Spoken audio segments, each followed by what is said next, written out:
First of all, I want to say welcome, and from wherever you're joining us, we look forward to this conversation that we're about to have, and it's a great pleasure of mine to get to introduce our guest, Dr. Henry Dorn, who just completed his doctorate in conducting at Michigan State University and is currently continuing his doctorate in composition as well at Michigan State. So take it away, Dr. Dorn.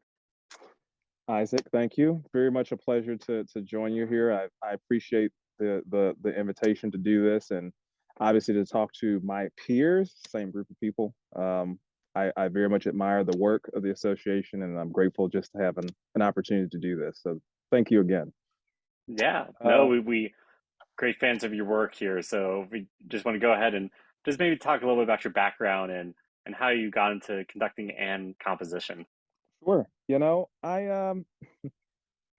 I think I always knew I was going to do something with music. I just don't know that I realized what pathway that would be. I literally would throw my dad's clothes at like 3 and would stand on like a coffee room table and would sing to his vinyls. I remember but the first time I really think the conductor concept dawned on me. I wonder if you've seen this, and a number of other people probably have. But it's kind of like the either the Disney or Looney Tune shorts where they're doing classical and they're conducting, and there's multiple different ones. There's one particular one where the Super Light Cavalry Overture is the piece, and I remember thinking, man, I could do that. They look like they're having a great time conducting their way through this. Of course, it's a hot mess, top to finish. But there's something about that energy that I was like, I would love to do that. And I found myself, frankly, immersed in some conducting literature and whatever kind of books on conducting technique I could get my hands on when I was probably in like at least by middle school, from my local library. And just the curiosity of it. I remember the first time I saw the Hindeman Symphony in B flat was as a part of like a compilation text on conducting and on scores. And I remember looking at it and being like, who in the world is going to want to conduct this? Who starts a piece in 3/2? I was just shocked that this was a thing. And of course, it's one of my favorite pieces for band, you know. Um, so I would say that the roots for the conducting bit probably started way earlier than I think. Composition, I think the roots for composition really kind of spawned out of wanting to just do arrangements for brass, oddly enough.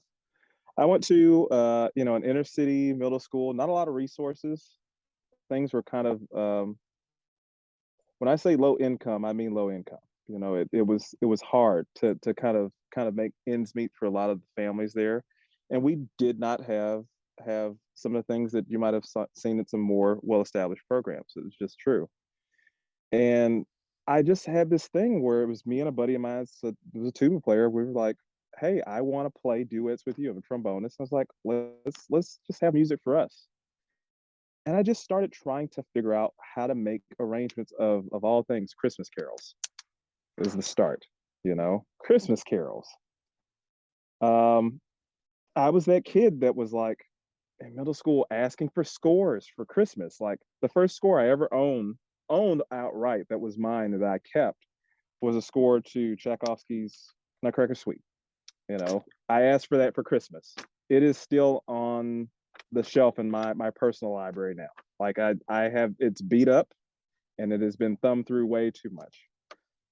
But those things kind of were like starting points for me as a composer. So I actually was writing, or at least arranging, as early as probably seventh or maybe early eighth grade, and had started trying to venture into writing by the time I was in ninth grade. Like I had some version of finale that I think I had possibly obtained, I think through the school in some kind of way. I think like my former middle school director, I think, was able to get me some kind of license copy or something like that. And so I used that all through high school. And I wrote a lot of things for band. I wrote some things for brass, and that was kind of an entry point for composition. Yeah. So how did that build? How did that continue from that entry point? Great question. My father wanted an engineer, not a musician, you know? And so I made it through most of the last bit of my high school experience planning to go into a chemical engineering degree, University of Arkansas. That was what I thought I was going to do. That was where I thought I was bound to go. And I probably got, I'd say halfway through my final semester of high school and was like, I don't think I want to do that, and I made a kind of last minute beeline effort to apply to the University of Memphis. Um, Literally got on a bus that I paid a ticket for myself to ride from Little Rock to Memphis. Had one of their students pick me up at the bus station, one of their grad trombone students, and I did an in person audition on trombone and brought with me some of that composition portfolio that I said I worked on in high school. And they said, we usually don't accept freshmen outright into our composition program, but given the fact that you have the theory chops that you already have, which I had gotten a 5 on the theory exam 2 years in a row. I didn't need to take it a second time. I just did it because I took the class again. So I kind of skipped, a little bit of that. But they were like, because you have that and you've got this portfolio, let's see what happens if you do like lessons with one of the grad students to start out with. So I did that my first year at Memphis and was doing that and was doing trombone performance and doing music ed. So I was doing officially, I think, trombone performance, music ed. I think were the two things that were on the books. And frankly, by the time I finished in Memphis, the only thing that was left was the composition degree. That was the thing that I walked away with, believe it or not. I studied composition there with Cameron Ince, who was an Eastman grad, actually a student of Joseph Schwantner's, and I learned a lot from him, learned a tremendous amount from him, and that kind of kicked off a whole a whole new just leg of compositional work. So then, after, I guess to go one step further, just what happened after that, just to help fill our audience in a little bit more about your studies. Sure, sure, yeah. I I did my what I like to say my first stint at Peabody. I did my master's degree at Peabody. I did a degree in wind conducting and a composition there, but in two different periods. So I actually started there first time in 2010 to 2012. Before that was actually I worked for a little bit as the assistant um, conductor of the Memphis Area Youth Wind Symphony when it was still called that when I was in Memphis, and then after I left, it kind of had some financial problems and dried up right before that, and then I left, which were my truly first conducting experiences with real ensemble. I think was working with that group, great learning experiences, and then went to do my wind conducting degree at Peabody with my mentor Harlan Parker. Dr. Parker is a wonderful person. And I kind of put composition to the side. It was a strange thing. Like I'd won an ASCAP award in 2010, a Young Composers Award, Morton Gould Young Composers Award in 2010 for a quartet piece that I wrote called Salt Peanuts. And by all accounts, that should be like that means you're going to be moving and doing some things. And I kind of stopped composing so very much after that. In fact, there was a period of time for about 6 or 7 years where I didn't write very much at all, and I frankly wasn't doing very much music related. Like when I finished at Peabody in the 2012 year, the first time, I didn't do anything with music for about almost 6 years. It wasn't until I worked for an education company for a number of years, and then for a few years after that was a CVS store manager. In fact, a training store manager for CVS of all things. The money was doing just fine by me, but the purpose, the drive, is not great at all. And so I returned to music, which was it it I think the catalyst for that actually was my mother passed in 2017, and when that happened, kind of spurred something in me to get back and jump back into this thing that was like a first love. it's been around me for such a long time, and I feel like I gave up way too easily when I left Peabody the first time. And I'm like, if there's anything that seemed to be clear to me then was I owe it to myself to try to give it everything I've got. And if I fail giving it everything I've got, then hey, at least I can say I tried. And I've been moving ever since then. Wow, that's I don't think I had know that part of the story before. So that's really powerful. Thanks for sharing all of that. That's Sure. very inspiring. So you come from so many different backgrounds with your music making, which is just absolutely incredible. What are some ways that your more formal studies of both conducting and composition have influenced and informed each other? Because you occupy such a unique space with both of those roles. Yeah, yeah, of course. Yeah, I feel like so much overlap between the two, frankly.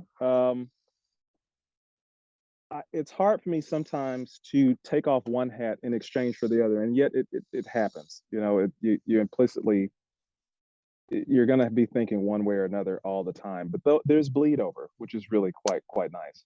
I find that my training as a composer, like thinking about orchestration, for example, as a composer, I think about orchestration all the time. There's so many other components to composition that we can consider, but orchestration is one of those things that is inevitably going to be on your palette. It's something that you're going to work with. It's a way that you can think about coloring things, and it's great. Thinking about orchestration from the perspective of a composer, I feel like is somewhat different than thinking about orchestration from the perspective of a conductor. You're thinking about the machinations of the ensemble, and how do we get the right sounds from the right people at the right times with the right, the temperature's got to be just right, these kinds of variables. And that is it's a very different way of thinking about it compared to how a composer might think about it. So those two things kind of have oftentimes I feel like have some kind of overlap because I will invariably find myself trying to consider the composer or the ensemble perspective. And that maybe is coming from me as a composer. Like, is this going to be wasting people's time? Is this going to work out well in a rehearsal?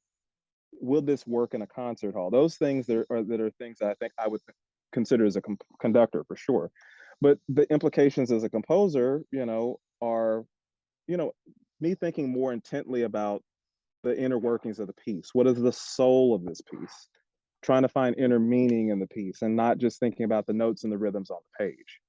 Did I set the met at the right place? So it's a lot more than that. I think that's kind of the idea.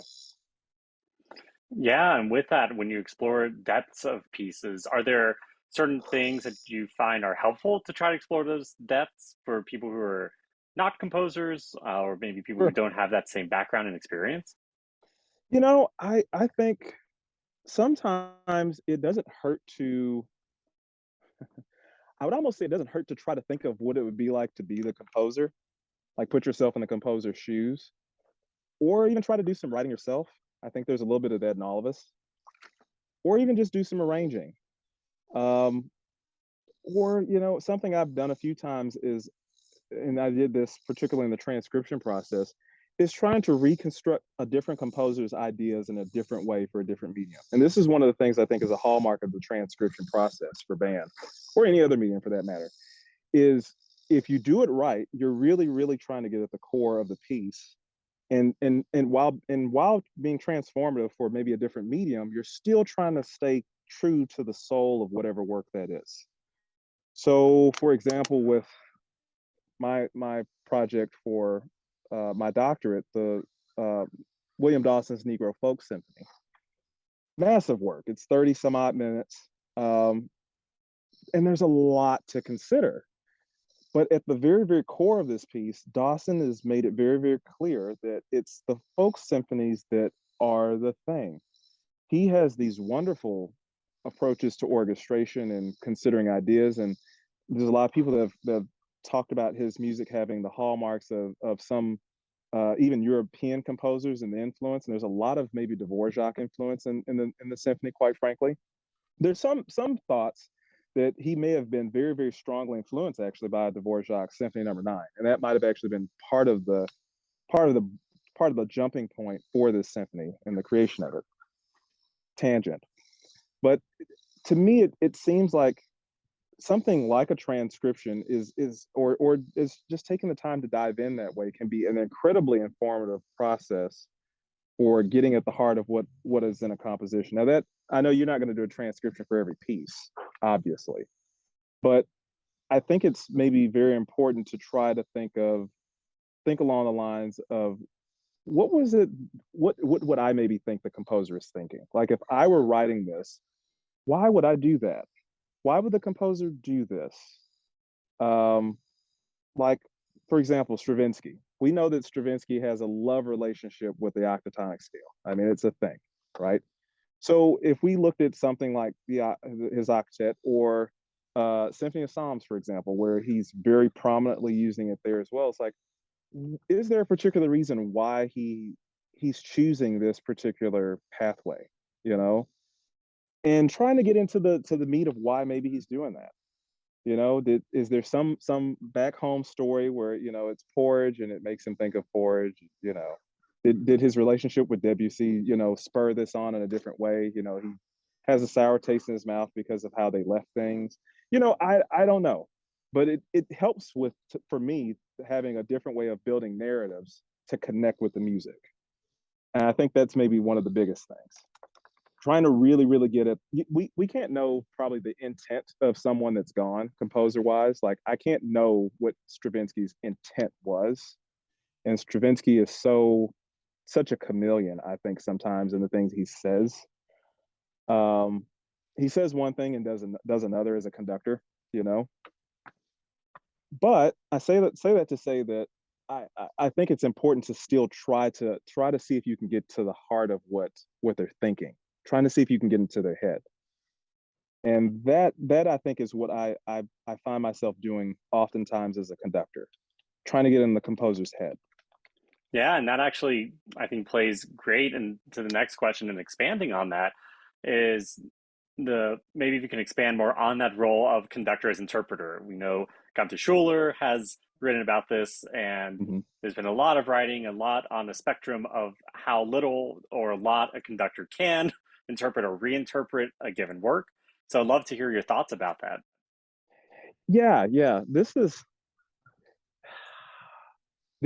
both, I think, one of the most critical jobs of the conductor, and it's also one of the things that gets some of us in the most trouble. You know, it can be treacherous shark. It's still Shark Week, right? It's treacherous shark infested waters. Um, I think if you look at a composer as maybe if you think of pieces like finely crafted meals or finely crafted recipes, you know, like this is the best chicken cordon bleu you've ever had. Maybe that's what this piece is. Um, and if you consider the recipe as maybe the work of the composer has constructed this very finely tight knit idea of what that recipe is. And if you execute it to the T, you will get this recipe. And then the conductor, I think, would of of no different mind be surely the chef that's trying to make that happen, that's trying to realize that recipe, along with all the other components of the piece that you have that you got to get together. I think that's an idea. Like the conductor as a chef in that case, you might be the type of person that wants to read the recipe down to what it is. Like you're going to measure 4 cups exactly as it says 4 cups, no more, no less. It's going to be exactly, a tablespoon of baking powder, no more, no less. Got to be exact this amount of salt, X amount of sugar, whatever the recipe calls for. And then you have, some composers or conductors will say that I think like to experiment, like to tinker with the recipe a little bit. Well, it tastes fine the way it is, but what if we add a little extra spice? I think that's where you get things like where we have like the Bernstein interpretations of things, where some people absolutely hate them, absolutely hate the stuff that he does. But what I think is undeniable to anybody is you can tell that he made a decision. You can tell that he made choices, that he had ideas about this music, and that, like it, love it, hate it, he made some really definitive ideas happen. Um, so I think that's part of the role that we find ourselves in as conductors, and sometimes we're the last buck stops, I guess you could say, because ultimately, if the performance of that Mozart Symphony 40 falls flat, it's the conductor, because there's wonderful music to be had in Mozart 40, but it can also make for a very dull half hour without a lot of without a lot of attention to detail, you know? Have you, and I'm sure you've already had the experience of getting to work at both as a conductor with live composers and as a live composer with conductors. Can you maybe speak about both of those experiences and what it's like to be in that real time dynamic of coming to work together? Yes, that's, and I will tell you this, it's been strange to me as a composer sometimes being on the other side of that, a composer working with a conductor and trying to get, a certain point across in the piece and trying to wear the composer's hat and not the conductor's hat in the moment. Maybe more on that in the moment, but it's challenging as a conductor to watch someone else who hasn't maybe spent the quality time with your music that maybe they ought to have, we'll say ought to have, that you would have liked for them to have spent with it. It's hard to watch that as a conductor, knowing what it could be, or what you would have liked for it to be, you know. Um, but I think I've got this weird bit of sensitivity sometimes as a conductor working with composers, because I have of an assuredly I assuredly want them to succeed. Like, if there are things that we're encountering in rehearsal that do not work, I want to find a way to help this person succeed. I think there are some cases where comp- composers and conductors are working together, and it's a composer working with a conductor that maybe isn't particularly keen on new music. And sometimes that winds up being a case of, I don't really want to put myself out here to help you. This should be perfect. I'm not here to help you fix your score. But to me, it's those moments where you have living, breathing opportunities to try to, maybe we can experiment with things. Maybe we can try something different.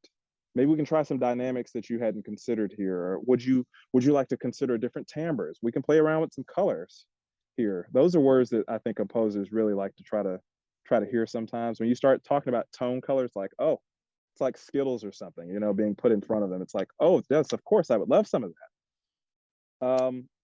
But I like to think that I try to enter into that space with a little more sensitivity, and I implicitly want to get to the heart of what that composer wants. And that can be hard sometimes, because sometimes composers don't always know what they want in an ensemble setting.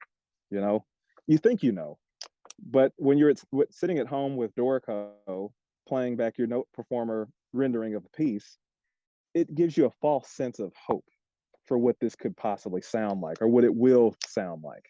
And that may not at all be what you get when you're faced with an actual, group of 80 people, or, whatever size ensemble, trying to get at the heart of your music. I think that as a conductor, it's almost your job to protect the composer and protect the composer's interests in a moment like that, because that can be a very, very sensitive moment. As a composer, you're putting your your personal life on paper. You're putting your emotional collateral in front of people, and that can be a very vulnerable space to work in. And then if the first thing that you have is someone telling you, "Oh, this is terrible," because they don't understand it, or they haven't given the time to understand it, that can be very, very very, very damaging, particularly to an early composer's career. Yeah, I think that's wonderful advice for conductors that maybe don't have as much experience working with live composers or are interested and want to, and just the way that to approach it from a mutual perspective. And we want win-wins. We want to Of course. uplift everyone and not ever put anyone down. Have you ever had the chance to conduct your own compositions? Oh God, I have. I try I usually try to avoid doing that. I have this fear of what I like to call the Tchaikovsky effect. Like Tchaikovsky, notably conducted his Fifth Symphony in the premiere. It did not go well. He thought that the piece was probably trash in the week after, like it was a failure. And what the real issue is, he probably shouldn't have been the person conducting it, because having a different person, a different conductor, with the experience and the ability to kind of have some separation from the piece, gave way to some things that I don't think he could maybe get to by being so close and so intimate with it. And I sometimes fear that me as a conductor working on my own piece, I fear that I might be too close to it to be as objective as I need to be.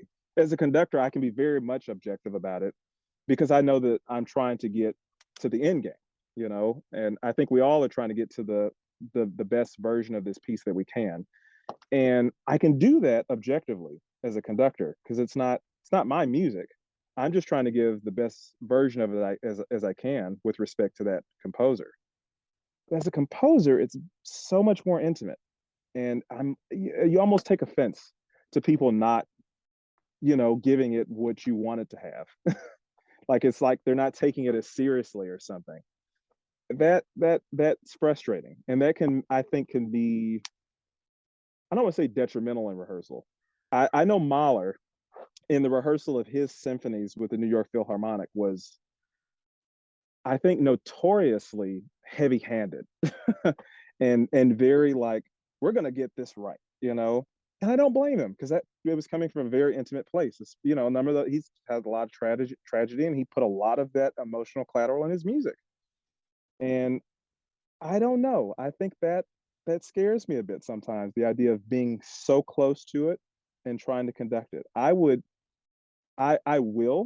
have conducted my own music, but I look gleefully to any opportunity I can have to have someone else do it. The challenge is just that I have the mind of a conductor, and if I'm watching someone not exercising, you know, exercising their best for the ensemble and for the music, it's hard to watch. Yeah, no, that's very interesting. Just talking about needing to feel like you can zoom out or zoom in and being able to operate in many layers. I Yeah. was actually wondering if you could share a little bit about your recent compositions and some of the wonderful things that have been going on this year for you. Sure, yeah. The recent stuff, I actually had a premiere of a work of mine, by University of Utah with my dear friend Dr. Rebecca Daniel, who's now at Ithaca College. She just made her way up there. And there's a piece of mine called Harper's West that she um, premiered with her wind ensemble there. And the piece is essentially about my daughter. My daughter has a had a condition about 4 months or so after she was born that's called infantile spasms. They're very hard to catch. They can be lethal if not treated early. And it was kind of like watching. They're essentially a form of seizures, is what they are, really. And it was kind of like seeing her have all the life in her eyes in the world, and watching all of that life and all of that energy just disappear. Like it all goes to black, and you could see it in her eyes when it would happen. And and and it's like she would kind of go into this darkness almost for a moment and daze off, and then you could kind of see her come out of it, and it was like this look of terror, like she knew something was wrong, and then she would kind of go back out of it and again, and it would be like a cluster of these things. And I basically wrote this piece to kind of share my feelings about how that went, like the experience of that. And Dr. Dan was very kind to premiere the work, and they did a wonderful job with it. And I'm very grateful for that. Dr. Cliff Crooms down at University of Texas did a piece of mine that I wrote quite a while back. Actually, it was a piece I wrote for Parkview High School in Little Rock, Arkansas, where I grew up, and it was essentially a piece celebrating the 40th anniversary of that high school, and it shared some themes um, with the civil rights movement and desegregation in Little Rock. Has some of the school fight song and alma mater and that kind of sort of thing weaved in the tapestry of the music. And he and the symphony band at the University of Texas did a great job with that earlier this year as well. Probably the most notable thing that's happened probably in the last few months is I had the opportunity to work with the Minnesota Symphony this May. They have a project they do yearly that is called the Minnesota Composers Institute. And we were kind of a special cohort. I think we had all applied for what would have been their 2020 cohort. And of course, the world went black for COVID. There was nothing. We didn't hear anything. And we were in the midst of still kind of recovering from COVID last fall when I received word that, I and a few other peers had been selected for this opportunity. And so we all head to Minneapolis in the first week of May. They all take a look at 6 different new works for orchestra, and they took such great care of us. I mean, they really, really, really took wonderful care of us while we were there. Find that they're one of the best orchestras easily in the country, and they really, really handled the music well. It was a great concert.